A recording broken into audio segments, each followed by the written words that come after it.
Uh, I just want to ask a question to Mitch. Uh, can you tell me uh, uh, can you tell me some good techniques to get rid of stage fright? Good techniques to get rid of stage fright. Good techniques to get rid of stage fright. You know, I don't really know any great techniques just to make myself totally calm as I'm going on. I mean, besides doing some good breathing.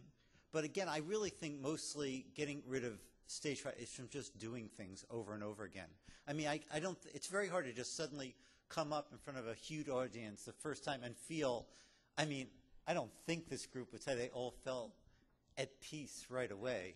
I haven't talked to everybody here, but I'm assuming that's probably not true. Well, I'm not a Dee Dee, but it's one of those things that comes with time. Martha and I, most of our work is in the classroom. We don't tend to be at big events like this. We do a lot of big things with teachers, like conferences. We speak out a lot and things like that. We went to a lot of festivals. And I thought this afternoon when we did our first little thing, I thought I was just going to be shaken like a leaf.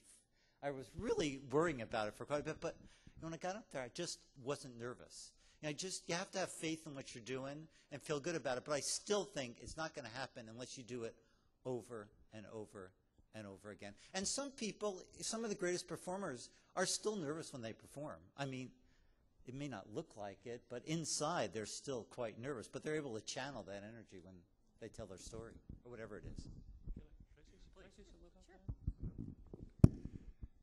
I think that one thing, I just want to add a little bit to what Mitch was saying. When you go on stage, like if you're going to an athletic contest, there's no way that you can avoid having a rush of adrenaline come into your system. So your whole body chemistry is just simply going to change.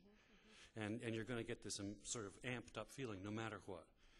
And so it's sort of how you interpret and work with that. And I've suffered from terrible stage fright for many, many years until somebody said to me, have you ever seen somebody on stage that has really bad stage fright, and they're apologizing to the audience, and they're really nervous? You know how bad it makes the audience feel.